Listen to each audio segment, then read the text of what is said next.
एक न एक दिन आप देखना कि जितने भी हमारे भाई विचलित हुए हैं उनको आना ही पड़ेगा।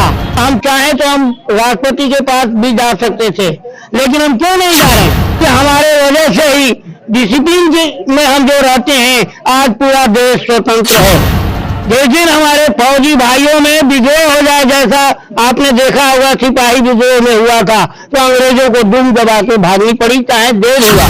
अनिल तिवारी जी हमारे साथ मौजूद हैं और इनकी बुलंद आवाज का मैं खुद फैन हूं और हालांकि बहुत सारे हजारों साथी हमारे साथ चैनल पे देखते हैं, वो इनकी आवाज के फैन हैं क्योंकि बुलंद आवाजों के साथ अपनी हक की बात रखते हैं। एक बार फिर से बहुत बहुत स्वागत है अनिल जी आपका हमारे चैनल पे। थैंक यू दिनेश जी, आपको हम अपने तहे दिल से आपको स्वागत करते हैं क्योंकि आप हमारे भूतपूर्व के सारे समस्याओं का जो भी संगतियां हुई है, एक एक पॉइंट आप जो है ना सिलसिलेवार ढंग से, सीरियल ढंग से आप रखते हैं, जिसके लिए आप हमारे अधिकारी।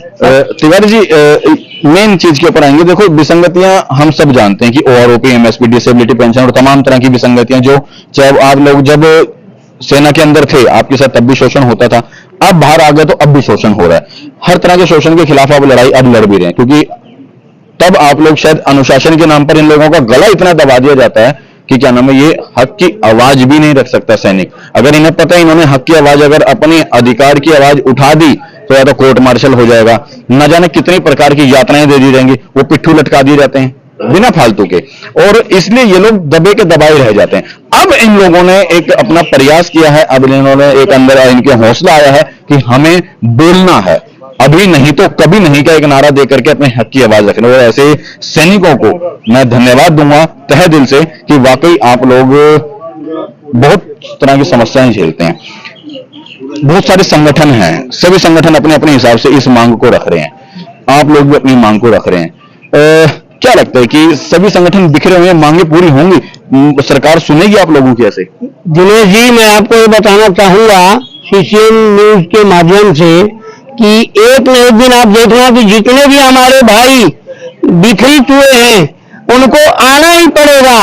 और यही जो हमारी कमेटी है, ठीक है, सूबेदार राठौर के अंदर में आना ही पड़ेगा, यही रहेंगे, इस राठौर के अंदर ही आना पड़ेगा क्योंकि इन्होंने लीगल पॉइंट उठाया है, लीगल पॉइंट से उठाया है। हम कैसे करें, कोई भी धरना किस ढंग से हमारा हो, हम क्यों करें और कहां कहां हम जो है ना, हम चाहे तो हम राष्ट्रपति के पास भी जा सकते थे, लेकिन हम क्यों नहीं जा रहे? हम इसलिए नहीं जा रहे हैं कि पहले अपनी समस्याओं को, जो नीचे तक के लोग हैं, हमारी भारत की जनता है, चाहे गांव की हो या शहरों की हो, वो हर जनता इस बात को देखे कि वाकई में फौजियों की जो ओआर जवान की जो समस्या है, भयंकर समस्या है। इससे भयंकर समस्या हो ही नहीं सकती क्योंकि जानते हैं कि हमारे वजह से ही डिसिप्लिन में हम जो रहते हैं, आज पूरा देश स्वतंत्र है, आज जो है देश सुखी है और बिल्कुल ही निश्चित है। जिस दिन हमारे फौजी भाइयों में विजय हो जाए, जैसा आपने देखा होगा सिपाही विजय में हुआ था, तो अंग्रेजों को दुम दबा के भागनी पड़ी, चाहे देर हुआ। तो हमारी ये समस्याएं जो है ना, हमने जो बिजली बजा दी है, इसका जो है ना सही ढंग से हम जो है एक एक स्टेप उठा रहे हैं, जिसमें राठौर जी का बहुत बड़ा योगदान है। और हर पार्टी से मैं रिक्वेस्ट करूंगा, चाहे आप हमारी ही मांग उठा रहे हो, लेकिन आप हमारे इस बैनर के नीचे आ जाओ। इससे आप बड़े नहीं हो जाओगे, ना छोटे हो जाओगे, क्योंकि हमें एकजुट होने में ही फायदा है, ताकि प्रधानमंत्री समझे, डिफेंस मिनिस्टर समझे कि वाकई में फौजी अब एक हो चुके हैं और इनकी समस्या भयंकर है। मतलब आपको लगता है कि सरकार के अंदर बिगुल बज गया है? बिगुल बज गया है सर, बिगुल बज गया है। क्यों बज गया है मैं आपको बता रहा हूं। अगर बिगुल नहीं बजा होता तो डिफेंस मिनिस्टर ने लेटर क्यों भेजा पीसीडीए को कि देखो ये 16 मांग दिए हैं। मैं आपको बता रहा हूँ 16 मांग किसका है, इस मंच का है, जो हमने आपके डीएम के माध्यम से या जो भी जहां भी पंचायत के माध्यम से हमने पहुंचाया है, एमपी लोग दिए हैं, एमएलए दिए हैं, हर जगह से मामला गया है। तभी तो डिफेंस मिनिस्टर माननीय रक्षा मंत्री ने पीसीडीए को लेटर भेजा कि ये जो ओआर एंड जेसीओ का जो मामला है, ये 16 इनका डिमांड है, इनका गहराई से अध्ययन करो और कहां कहां क्या है हम लोग को बताओ, ताकि अकॉर्डिंगली हम काम करें। ये सच बता रहे हो आप कि वहां से लेटर आया? झूठ तो बोलते ही नहीं है, हम बहुत कम आते हैं, और आते हैं तो आपको सही खबर देके जाते हैं। एक एक मुसलमान जो है ना पीसीडीए को जा चुका है, और मोस्ट प्रोबेबली पीसीडीए को जवाब दिया भी है, लेकिन वो सरकार को देनी है। हमें तो ये पता लगा था कि एक लेटर इस तरह का जारी किया गया कि यहाँ पर जितने भी सैनिक भाई यूट्यूब चैनल्स के ऊपर या इधर उधर की बातें बरकरार है, उनको भगाया जाए और उनके ऊपर उचित कार्रवाई की। देखिए, ऐसे जो है ना भ्रष्ट अधिकारी, हालांकि अधिकारी से मुझे झगड़ा नहीं है, लेकिन ये अधिकारियों के द्वारा फैलाया हुआ भ्रष्ट जाल है, जिसमें हमारे जो टूटे हुए जो फौजी हैं, जो अलग अलग ये धरना दे रहे हैं, वो कभी कभी आकर के ये बोलते हैं कि कर्नल फलना जो है ये बोल रहे हैं कि सर एकजुट हो जाओ। मैं बोलता हूँ दूर हो जाओ। जब तक ये भावना तुम अपने अंदर रखोगे, हमारी तुम्हारी मित्रता एक हो नहीं सकती। दिनेश जी, बात समझ रहे हो मैं किसकी बात कर रहा हूँ? कर्नल ने क्या बोला था? उत्तर प्रदेश की अब वो बिल्कुल बच चुकी है, इलेक्शन है, तो आओ कांग्रेस का साथ दो। बताओ कौन उस कर्नल का साथ देगा? क्या नाम है उनका? अब मैं नहीं बताऊंगा, वो आप मुझे पता करो। आपको डर लग रहा है? नाम क्यों? देखो, अधिकारी क्या इसमें है ही नहीं, लेकिन अगर कोई भी अधिकारी अगर किसी पार्टी पक्ष का मसला लेकर के हमारे से बोले कि आओ हाथ हम पिला करें, ये भाजपा तो देगी नहीं, फलना को करो, तो मैं बोलता हूँ ऐसे अवसर दूर हो जाओ। नहीं, ऐसे में आप बात पूरी बोलो, लेकिन नाम बताने में आपको नाम इसलिए है कि आपको सब आ गया है। नहीं, मुझे नहीं पता। मैं तो कह रहा हूं मुझे नहीं पता। अरे है सर, कल ही आपका इंटरव्यू देखा था। कह रहा हूं मुझे नहीं पता, आप बता दो। रस्तोगी का नाम सुना? कर्नल रस्तोगी का? मैंने नहीं। हाँ, तो सुन लो, आपको सब नाम पेपरों में सब मिलेगा। ठीक है, जितने भी हैं ये सब जो कांग्रेस ने इनको क्या किया है, इनको मिला करके बोलती है कि भाई उनका सब फौजियों का जो है समर्थन हमें दिलाओ, ताकि मध्य प्रदेश में हम भाजपा को उखाड़ फेंकें। ये गलत है। हम ऐसी संस्थाओं को हम सपोर्ट नहीं करेंगे, क्योंकि हम किसी भी पार्टी के पक्ष में विपक्ष में हमारा कोई लेना देना नहीं। हमारी समस्याएं हमारी अपनी है, हम खुद लड़ रहे हैं और हम खुद ही इसको सॉल्व करके मानेंगे। आपको पूरा विश्वास है कि क्या नाम है, आप लोग इस तरह से बैठे रहेंगे और सरकार मानेगी? सर क्यों नहीं मानेगी? क्योंकि देखिए, हमने संगठन नहीं है आपके पीछे। संगठन तो अब आएगा ना, आएगा। 10 लोग बैठ करके संगठन। जब भूख हड़ताल हम अभी शुरू किया है, इसके बाद जेल भरो आंदोलन होगा, तो कौन सा संगठन होगा जो हमारे जेल भरो आंदोलन में नहीं आएगा? जैसे अभी बोले हम भी उठा रहे हैं, हम भी उठा रहे हैं। अरे ठीक है, तुम उठाते होगे, मुझे नहीं मतलब तुम 20 तारीख से हो या 20 तारीख से पहले से हो, लेकिन जब हम जेल भरो आंदोलन करेंगे तो कहाँ जाएंगे? वो तो दौड़ के आएंगे, बोले हम भी चलो तुम्हारे साथ ही। अब 6 अगस्त को लाखों की संख्या में पूर्व सैनिक इकट्ठा होने वाला है रामलीला मैदान के अंदर।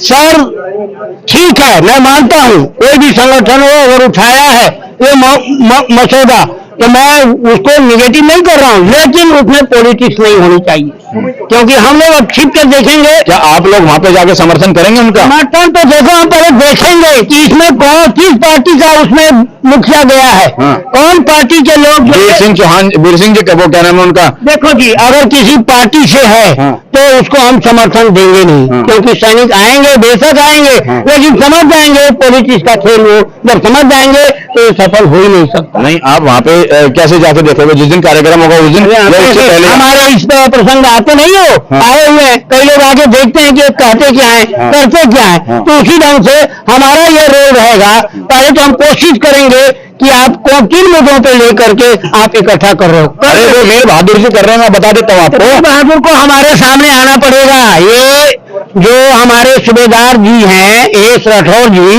इनके सामने आके रिक्वेस्ट करनी पड़ेगी कि आप लोग भी आके सम्मिलित हो।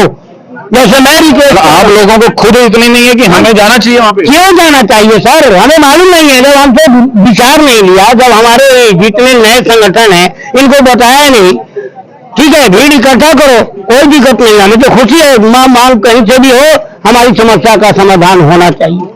हम समर्थन के लिए मना नहीं कर रहे, लेकिन उन लोगों को चाहिए कि यहाँ पे आकर के और अपनी बात को रखे कि भाई जैसे इन रीजनों से हम जो है भीड़ इकट्ठा कर रहे हैं, आप भी हमारे भीड़ में, जैसे हम भूख हड़ताल करने जा रहे हैं, भूख हड़ताल के बाद जेल भरो आंदोलन करेंगे तो 23 तारीख से। ठीक है, आपको पता है ना, उनसे पहले ही हम जेल भर, हम रहेंगे नहीं, जेल में जब ठूस के भर दिए जाएंगे तो भीड़ इकट्ठा करके क्या करेंगे? मतलब 23 तारीख से आप लोग बंद? हाँ जी, हम लोग जेल के अंदर होंगे। बहुत बड़ी बात बोल रहे हो आप। हाँ जी, बहुत बड़ी बोल रहे हैं। देखो जी, जब प्रशासन हमारी मांग को मान नहीं रहा है, जब प्रधानमंत्री जी, राष्ट्रपति जी जब बोल चुके हैं कि नहीं फौजियों की मांग जायज है, सुप्रीम कोर्ट के चीफ जस्टिस को भी बोल चुके हैं, शायद आपने सुना होगा, कॉन्फ्रेंस कर रही थी मैडम, तो क्या बोला था वो हमारी सुप्रीम को मान रहे, तो आपको मालूम है ना, उन्होंने बोला था कि उनकी मांगे आ गई है हमारे पास।